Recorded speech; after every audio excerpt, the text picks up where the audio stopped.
Hello बच्चों, welcome to your channel physics with king sensor. बच्चों शुरू करते हैं आज का टॉपिक। आज की हमारी टॉपिक है जिसमें हम लोग कैलकुलेट करना सीखेंगे समतल कुंडली का स्वप्रेरकत्व, self inductance of a plane coil. समतल किसी वृत्ताकार, सपोज कोई कुंडली है, समतल है और वृत्ताकार कुंडली का स्वप्रेरकत्व।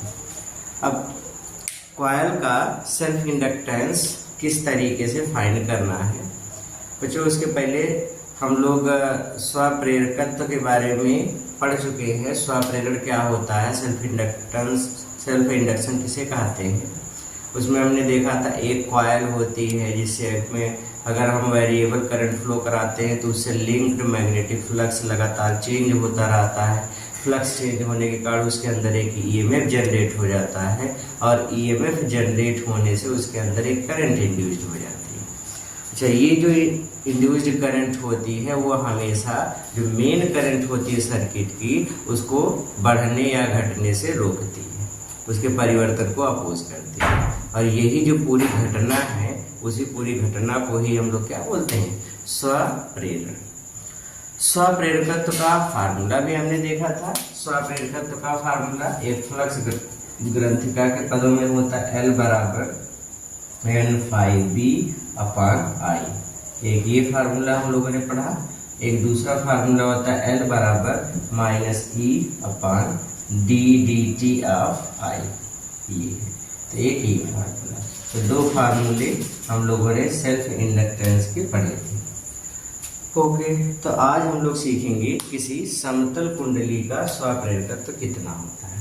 अब समतल कुंडली आयताकार भी हो सकती है, समतल कुंडली वृत्ताकार भी हो सकती है। तो हम दोनों के लिए लेके चलते हैं। मान लेंगे उसकी अगर आयताकार होगा तो उसका एरिया, खाली एरिया में डिफरेंस होगा, अदरवाइज बाकी वही रहेगा। तो मान लो कि कोई एक समतल कुंडली है। अब मान लेते हैं पहले कि ये वाली कॉइल सर्कुलर है। कैसी है? सर्कुलर है। इस सर्कुलर कॉइल की रेडियस है स्मॉल r, ये है, और इसमें करंट फ्लो हो रही है I। ये जो I करंट फ्लो हो रही है, ये किसी क्षण धारा का मान दिया गया है, otherwise this current is variable. अब जब इसमें करंट फ्लो होगी तो इसके सेंटर पे कुछ मैग्नेटिक फील्ड होगा। तो इसके सेंटर पे कितना मैग्नेटिक फील्ड होगा, तो अगर हम सेंटर पे मैग्नेटिक फील्ड निकालें तो वृत्ताकार धारावाही कुंडली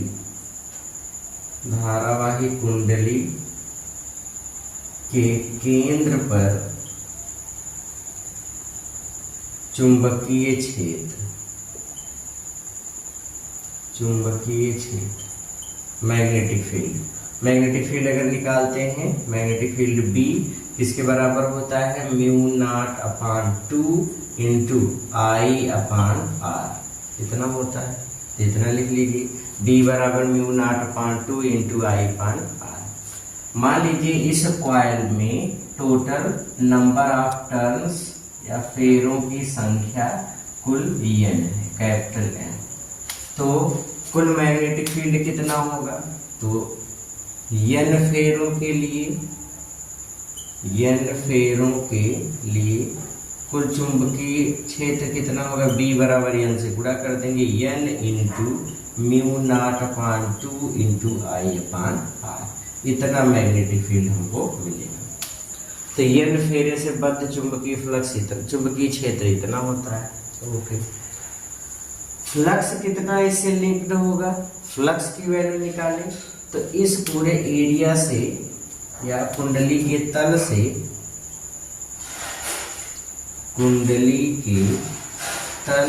से बद्ध कुल चुंबकीय फ्लक्स। अब देखिए, पहली चीज की ये कॉइल है, इसके अंदर मैग्नेटिक फील्ड बन रहा है। इमेजिन करिए कि ये एक कोई कॉइल है, इस कॉइल के अंदर मैग्नेटिक फील्ड है, तो ये तो पूरे इस कॉइल से लिंक्ड हो रहा है, उसके अंदर है। तो इसका अर्थ है पूरे कॉइल से फ्लक्स गुजर रहा है। तो इस कॉइल से होकर गुजरने वाला जो टोटल फ्लक्स होगा, जिसको हम φb से दिखाते हैं, φb बराबर b into A.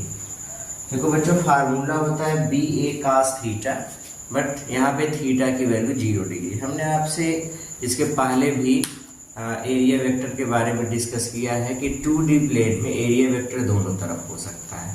For example, जैसे अगर मैं इस सरफेस की बात करूँ तो ये 2D प्लेन है। 2D प्लेन का एरिया वेक्टर सरफेस के परपेंडिकुलर आउटवर्ड इधर भी हो सकता है, सरफेस के परपेंडिकुलर आउटवर्ड इधर भी हो सकता है। तो दोनों डायरेक्शन इसकी पॉसिबल है। अच्छा, जब भी हम डायरेक्शन लेते हैं कैलकुलेशन के समय, अगर सरफेस 2 डायमेंशनल है तो 2D सरफेस में एरिया वेक्टर की डायरेक्शन प्रायः, मतलब मैक्सिमम केसेस में प्रायः हम किस डायरेक्शन में लेते हैं, तो आंसर जिस डायरेक्शन में मैग्नेटिक फील्ड होता है, तो मैग्नेटिक फील्ड की डायरेक्शन में एरिया वेक्टर को लिया जाता है। तो मैग्नेटिक फील्ड जिधर बनेगा, अगर उधर एरिया वेक्टर भी ले लिया तो थीटा 0 हो गया, इसलिए 0। अच्छा, अगर 3D सरफेस होगी तो 3D सरफेस में बस खाली एक ही एरिया वेक्टर की डायरेक्शन होती है, वो भी सरफेस के परपेंडिकुलर आउटवर्ड, अंदर की तरफ नहीं। जैसे मान लो कि कोई ठोस गोला है तो उसके अंदर एरिया वेक्टर ना खिलाओ, उसके बाहर, सरफेस के परपेंडिकुलर बाहर, तो ये एरिया वेक्टर की डायरेक्शन होती है। तो एरिया वेक्टर में ये हमेशा याद रखेंगे, जो एंगल होता है थीटा, φb बराबर b cos थीटा में मैग्नेटिक फील्ड वेक्टर और एरिया वेक्टर के बीच का एंगल है। तो यहाँ पे चूंकि 2D प्लेन होता है, जो समतल कुंडली होती है 2D प्लेन होता है, इसलिए एरिया वेक्टर और मैग्नेटिक फील्ड सेम हो जाएगा। तो cos 0 की वैल्यू 1। तो φb बराबर b इंटू ए। b की वैल्यू पुटअप कर लीजिए। b की वैल्यू पुटअप कर लेंगे तो ये हमको मिलेगा, इसके बराबर मिलेगा, तो ये हमको मिलेगा φb बराबर b की value μ0/2 into Ni/r into A, इतना हो गया। ओके, तो ये हमको φb की वैल्यू मिल गई। अब स्वप्रेरकत्व कितना होगा? चूंकि स्वप्रेरकत्व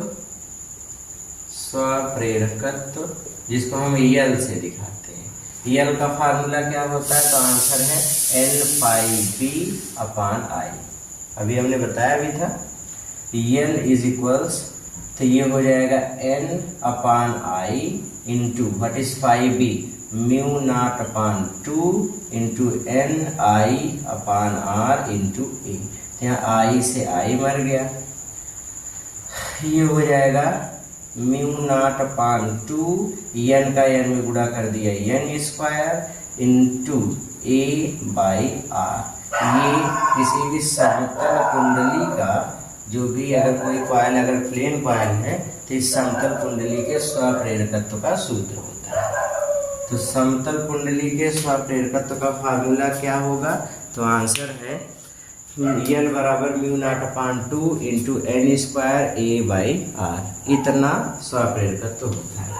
हाँ, इसमें हम ये भी यूज कर सकते हैं कि अगर मान लीजिए कि ये कुंडली आयताकार होगी तो आयत का क्षेत्रफल, अगर ये समतल वृत्ताकार है तो वृत्त के केस में इसका एरिया, ए की वैल्यू πr², ए की वैल्यू πr² से, तो r से r कैंसिल हो जाएगा।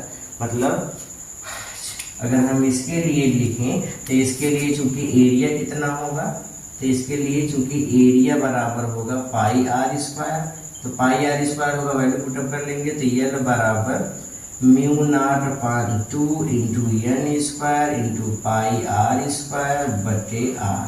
तो r से एक स्क्वायर कैंसिल हो जाएगा। l बराबर कितना मिल जाएगा यहाँ पे?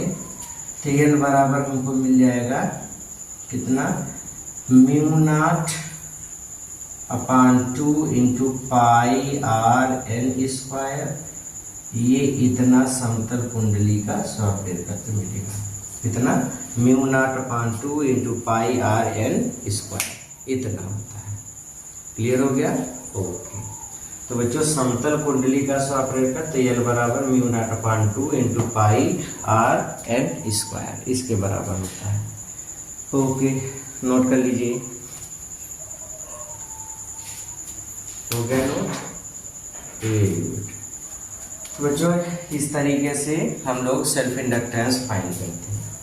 अच्छा, अब लेते हैं कोई, अगर मान लीजिए कोई लंबी धारावाही परिनालिका हो तो उसका, या जिसको हम लोग सिंपली इंडक्टर बोलते हैं, उसका कितना स्वप्रेरकत्व होता है। इस बार बच्चों जो स्वप्रेरकत्व मैं कैलकुलेट करूंगा वो बड़ा ही इम्पोर्टेंट है। इसका यूज़ हम लोग इलेक्ट्रोमैग्नेटिक वेव में, जब हम लोग एनर्जी डेंसिटी कैलकुलेट करेंगे इलेक्ट्रोमैग्नेटिक वेव की, वेव मैग्नेटिक फील्ड की एनर्जी डेंसिटी, तो उस समय हम लोग इसका यूज़ करते हैं। तो बड़ा ही इम्पोर्टेंट चीज़ है ये, ध्यान से इसको देखेंगे। हेडिंग लगाते हैं, लंबी परिनालिका का, परिनालिका को ही इंडक्टर भी बोलेंगे, सोलेनॉइड को ही, लंबी परिनालिका का स्वप्रेरकत्व, लंबी परिनालिका का स्वप्रेरकत्व, self inductance of a long solenoid, ये self inductance of a long solenoid, लंबी परिनालिका का स्वप्रेरकत्व। लंबी परिनालिका का स्वप्रेरकत्व तो कितना होता है, कैसे निकालेंगे इसको देखिए। मान लो बच्चों कि एक कोई हमने परिनालिका ली, इस परिनालिका में ये एक कोई लंबी परिनालिका ली गई है, ये इस तरीके से। इस परिनालिका के जो एक वृत्ताकार, ये जो ऐसे सर्कुलर फेरा बन रहा है, इस एक फेरे की रेडियस है स्मॉल आर। इस परिनालिका में जाने वाली धारा का मान है आई करंट जा रही है। इस परिनालिका में कुल फेरों की संख्या n है। कितना है? n।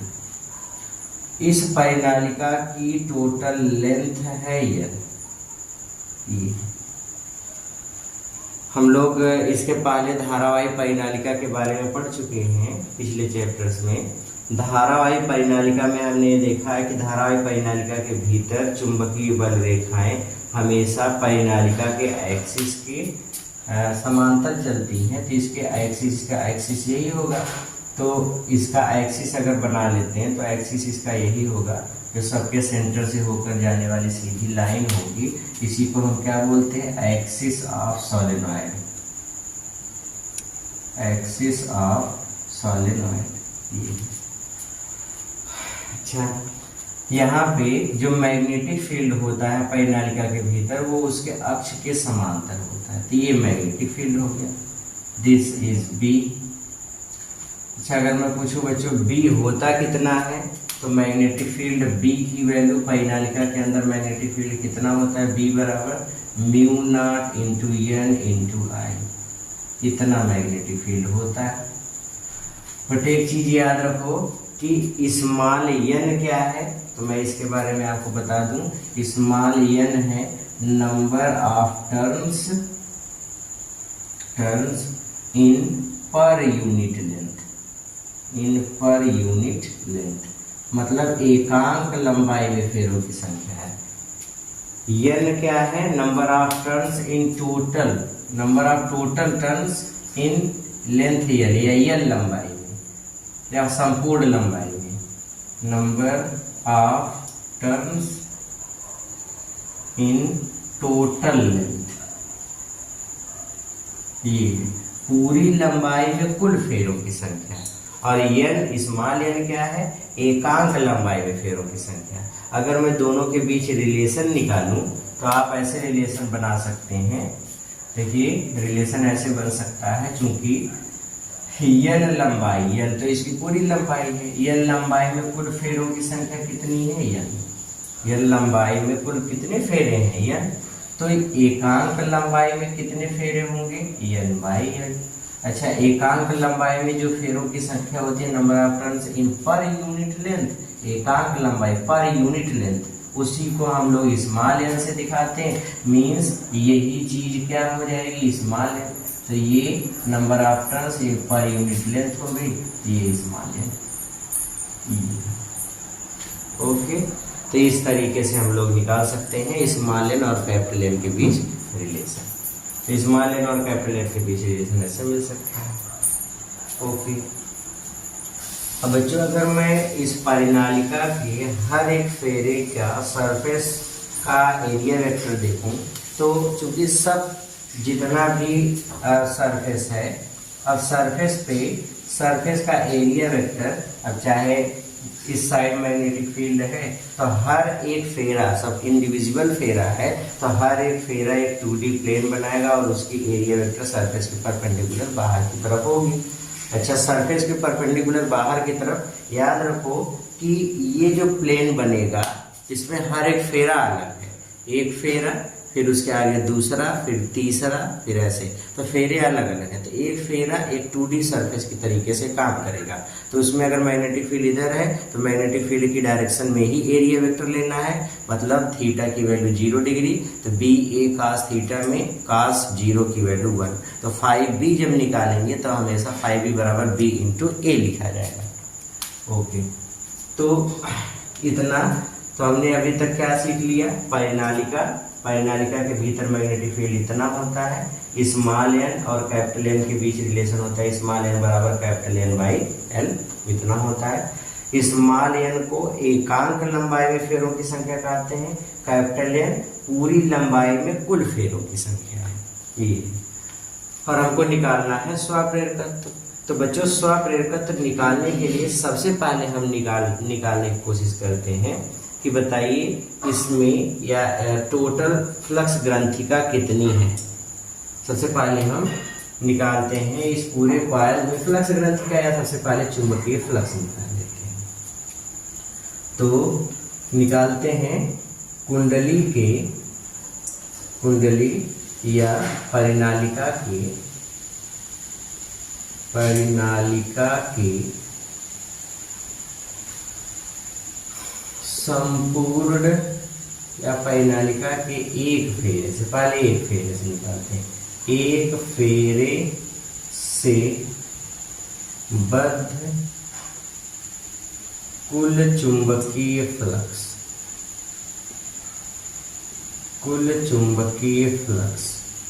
एक फेरे से बद्ध चुंबकीय फ्लक्स सपोज 5b है, तो 5b बराबर b इंटू ए। हमने अभी समझाया कास थीटा का मान 0 हो, कास थीटा का मान 1 होगा क्योंकि थीटा 0 होगा।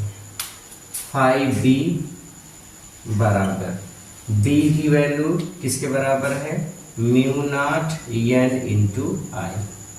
ओके, एरिया, अब इसकी रेडियस r है तो इसका एरिया कितना लिख लीजिए, अभी एरिया लिख लो, इतना क्या, तो ये इतना फ्लक्स लिंक हो रहा है। ओके, तो स्वप्रेरकत्व कितना हो जाएगा, इसलिए परिनालिका का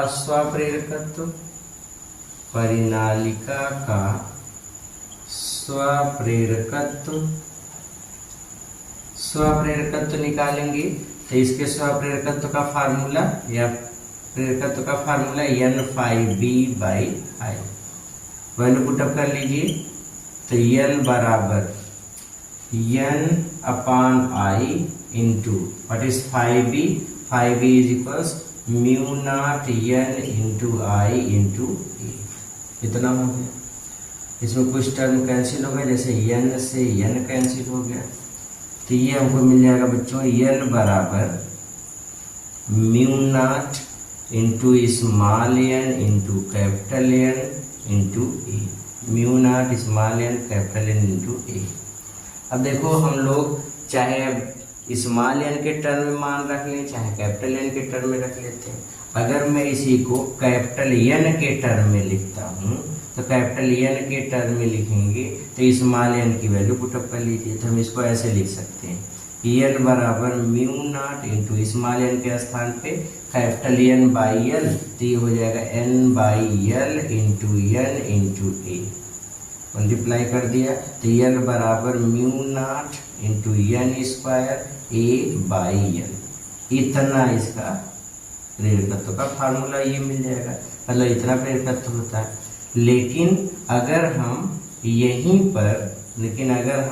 पर कैपिटल एन के स्थान पे स्मॉल एन लिखें, तो यहाँ से आप देखो कैपिटल एन बराबर निकालेंगे तो एन का इधर गुणा हो जाएगा, तो उसी चीज को लिख लेंगे। क्योंकि स्मॉल एन बराबर कैपिटल एन बाई एल है, तो कैपिटल एन किसके बराबर होगा, स्मॉल एन इंटू एल, इसके बराबर हो जाएगा। तो इसके स्थान पे अगर यहाँ पे हम स्मॉल एन की सॉरी कैपिटल एन की वैल्यू रखते हैं तो प्रेरकत्व तो कितना हो जाएगा, इसलिए एल बराबर mu naught into small N into इसके स्थान पे स्मॉल एल फिर इंटू एरिया। तो एल कितना हो गया, तो एल हो गया mu naught into N square L into A. अच्छा बच्चों ए, अब चूंकि सर्कुलर है ये और एक सर्कुलर फेरे की रेडियस आर दिया गया है, सब समान रेडियस के, एक की रेडियस आर है, तो एक का एरिया हम लोग निकाल सकते हैं। एरिया का मान रख दो mu naught n square L into pi r square, ये हो गया। मतलब इसी प्रेरकत्व को हम इस तरीके से लिख सकते हैं, एल बराबर mu naught into pi n square r square into l, इतना लिखा जा सकता है। ये किसी लंबी परिनालिका के, किसी लंबी धारावाही परिनालिका के स्वप्रेरकत्व का फार्मूला है। इसका फार्मूला है किसी लंबी धारावाही परिनालिका के स्वप्रेरकत्व का। तो इस तरीके से बच्चों हम लोग स्वप्रेरकत्व की गणना कर सकते हैं। तो किसी लंबी धारावाही परिनालिका का स्वप्रेरकत्व कितना होगा, तो इस तरीके से निकालेंगे, नोट कर लीजिए।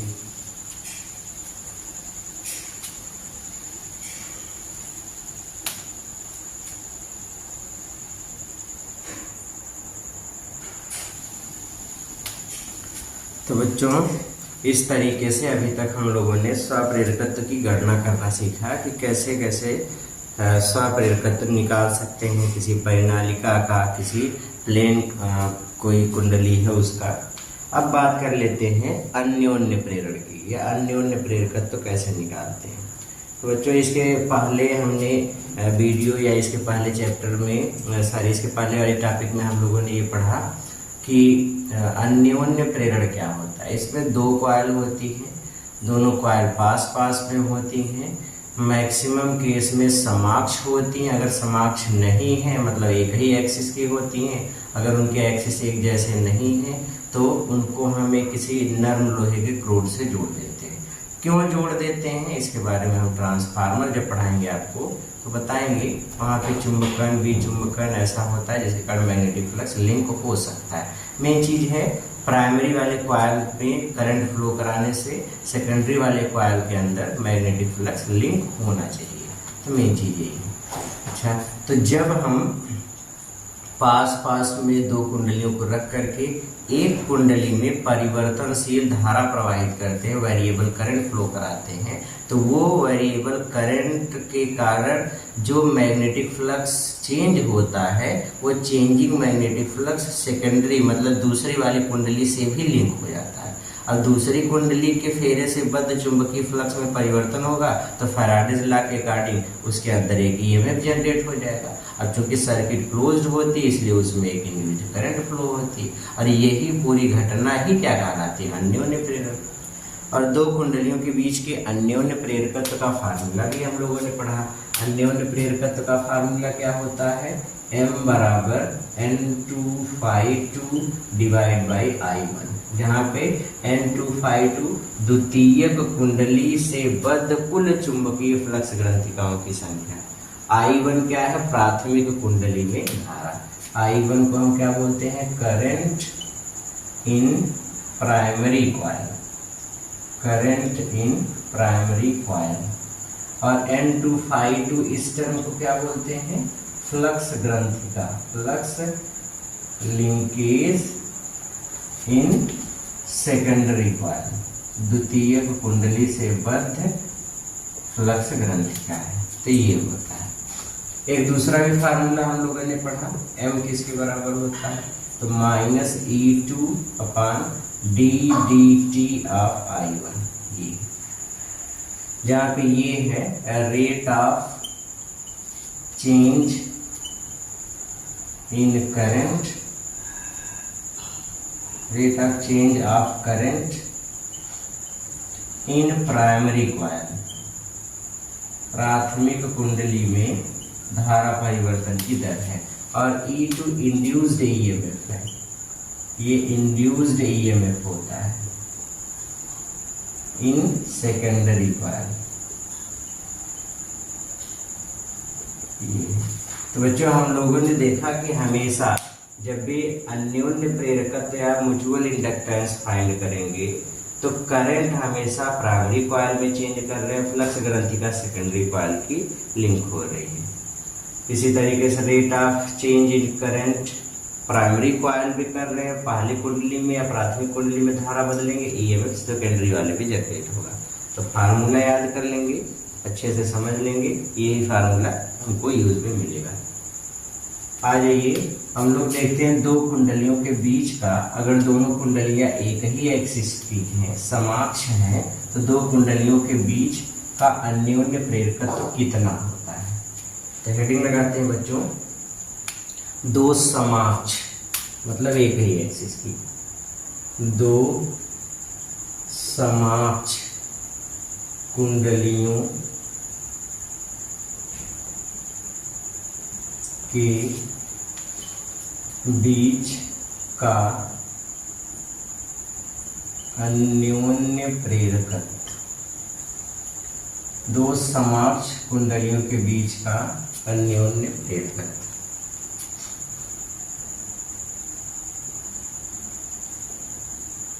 म्यूचुअल इंडक्टेंस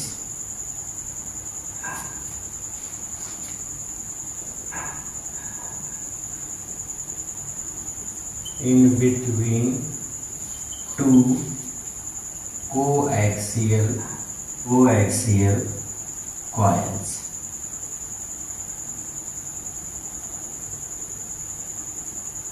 और जो कुंडली यहाँ पे कही गई है वो कुंडली कैसे रूप में है, परिनालिका, सॉलिनॉइड के रूप में है।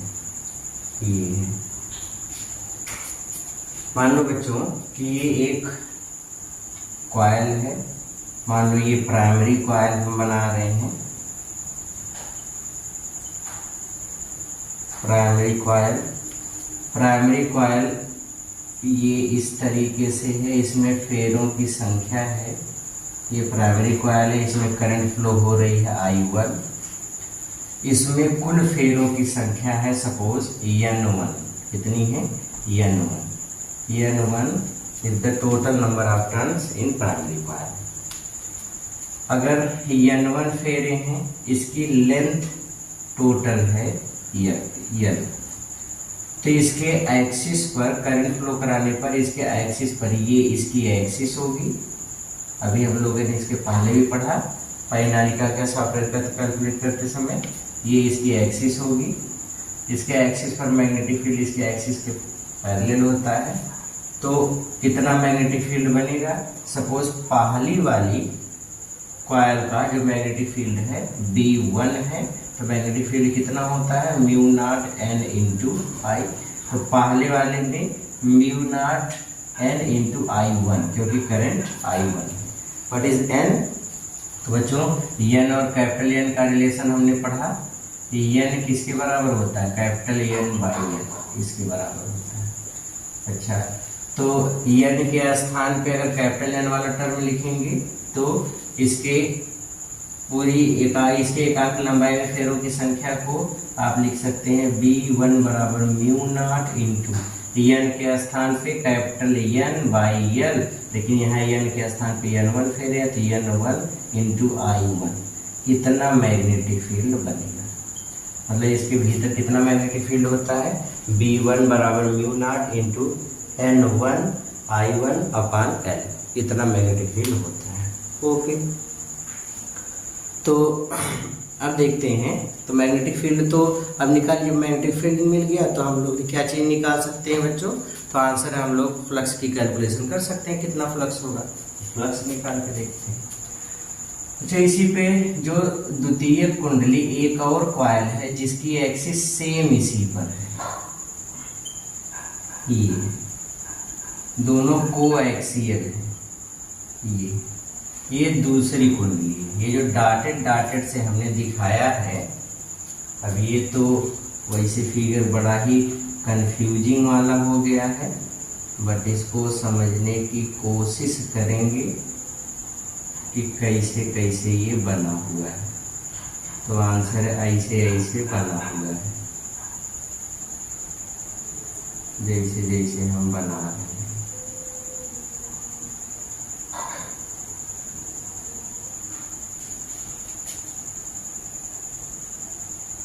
ऐसे टुक टुक टुक टुक टुक टुक, ये फिर ऐसे शून्य से लेके जाएंगे, फिर यहाँ, फिर ऐसे ये यहाँ पे, ऐसे इधर से भी ये।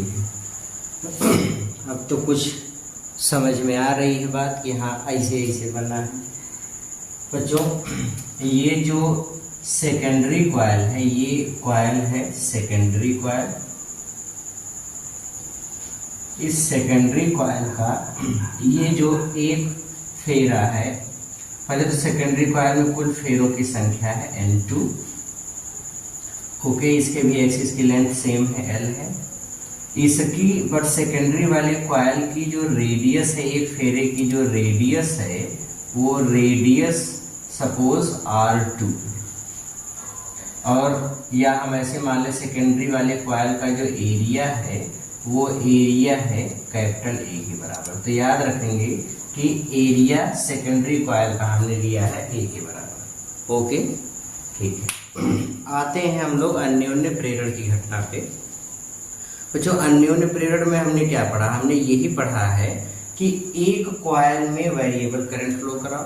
तो एक कॉइल में जैसे ही करंट फ्लो होगी, एक कॉइल का जो मैग्नेटिक फील्ड होगा वो दूसरे कॉइल से लिंक हो जाएगा।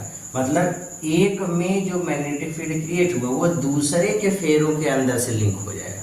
मतलब दूसरे के फेरे से बद्ध कुछ न कुछ मैग्नेटिक फ्लक्स मिलेगा।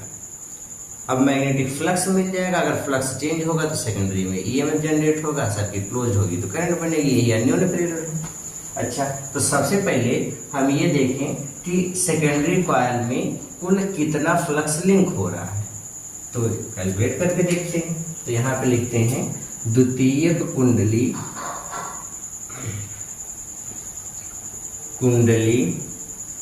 के एक फेरे, हम खाली एक फेरे की बात कर रहे हैं, एक फेरे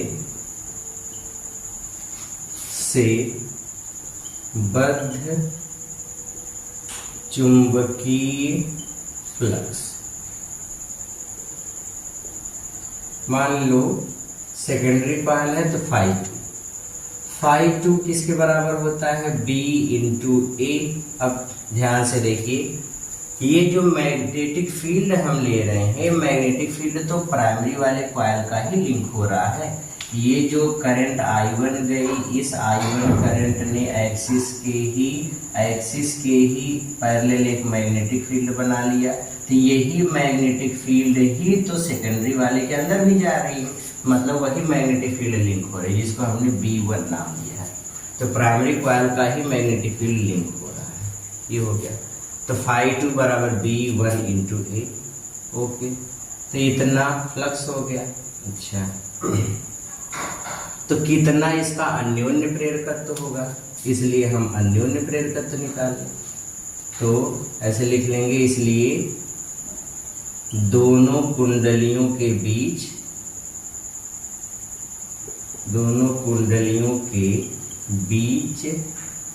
का अन्योन्य प्रेरकत्व,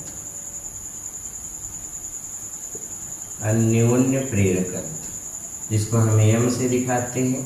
क्या फार्मूला होता है बच्चा, N2 upon I1। Okay, value एक एक करके पुटअप कर लेते हैं। यम बराबर इसको आप लिख लो N2 अपॉन I1, फिर इंटू φ2 किसके बराबर है, B1 इंटू A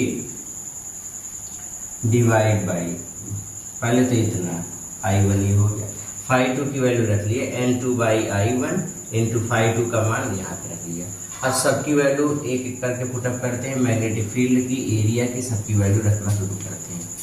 तो या एरिया को लास्ट में रख लेंगे, पहले मैग्नेटिक फील्ड की वैल्यू रखें, इसलिए m बराबर N2 upon I1 into what is B1, B1 की वैल्यू किसके बराबर है, म्यू नॉट N1 अपान L इंटू I1। तो यहाँ I1 से I1 कैंसिल हो गया, बचेगा कितना, इंटू एरिया भी है ए, B1 की वैल्यू इतना हो गया, mu not N1 I1 upon L, और एरिया इंटू, तो I1 से I1 कैंसिल, क्या क्या टर्म बच रहा है, तो आंसर ये बच रहा है m बराबर mu naught into N1 N2 फिर into A divide by L, इतना बच रहा है। अब बच्चों हम इसी में अब ध्यान दीजिए, जो अब इसी में से हम चाहे N1 को चाहे N2 को, दोनों को स्मॉल l के टर्म में लिख करके इस l को रिमूव भी कर सकते हैं। देखो अगर हम ऐसे लिखते हैं, इसको समझिए, अगर हम N1 बाई L लिखते हैं तो ये है प्राथमिक कुंडली के प्रति एकांक लंबाई में फेरों की संख्या, जिसको हम स्मॉल N1 से दिखाएंगे। किससे दिखाएंगे, स्मॉल N1 से, इससे दिखाते हैं। तो इतना हम लिख सकते हैं। अगर हम N2 बाई L लिखते हैं तो N2 बाई L मतलब द्वितीय कुंडली के एकांक लंबाई में फेरों की संख्या, जिसको हम स्मॉल N2 से दिखाते हैं। तो आप चाहे जो, अगर आप N1 बाई L लिख रहे हैं तो उसके स्थान पे स्मॉल N1 लिखेंगे, N2 बाई L लिख रहे हैं तो उसके स्थान पे क्या लिखेंगे, स्मॉल N2। मतलब इसी को हम दो रूपों में, एक तो ऐसे भी लिखा जा सकता है, एक फार्मूला हम ऐसे भी लिख सकते हैं, m बराबर म्यू नॉट, अब देखो N1 by L small, N1 by L की वैल्यू रख दो स्मॉल N1 कर दिए, मतलब N1 कैपिटल N2 ए, ऐसे भी लिखा जा सकता है ये, या हम इसी को ऐसे भी लिख सकते हैं, इसी फार्मूले को, m बराबर mu naught into capital N1, अब N2 बाई L कर दो, N2 by L, N2 small N2 की वैल्यू स्मॉल N2 इंटू ए, ऐसे भी लिखा जा सकता है। बट ये याद रखिए, जहाँ जहाँ ए लिख रहे हैं उस एरिया को हम लोग रेडियस के टर्म में लिख सकते हैं। मतलब अगर इस वाले फार्मूले को लेकर के चलें तो इस फार्मूले से हम लिख सकते हैं m बराबर mu naught into N1 N2 by L into pi R2 square. हमने पहले भी बताया था कि एरिया किसका लिया गया है, तो आंसर फ्लक्स निकाल रहे थे, तो फ्लक्स में एरिया हम सेकेंडरी कॉइल से लिंक्ड फ्लक्स निकाल रहे थे, तो सेकेंडरी वाले कॉइल का एरिया, सेकेंडरी कॉइल का एरिया निकालेंगे तो सेकेंडरी कॉइल का रेडियस R2, इसलिए एरिया का फार्मूला पाई R2 स्क्वायर। अब इसी को हम और सरल कर लेंगे और सरल करेंगे और सिंप्लीफाई करेंगे, तो ये लास्ट में हमको क्या फार्मूला मिलेगा, m बराबर mu naught into pi N1 N2 R2 square by L, ये इतना फार्मूला मिलेगा।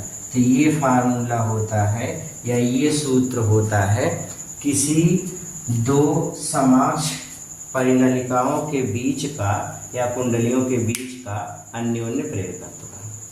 ओके, तो बच्चों अगर कभी भी दो समक्ष या दो एक जैसी परिनालिकाएं हैं और उनके बीच का हमको अन्योन्य प्रेरकत्व ज्ञात करना है, तो उसके लिए ये पूरा मेथड है।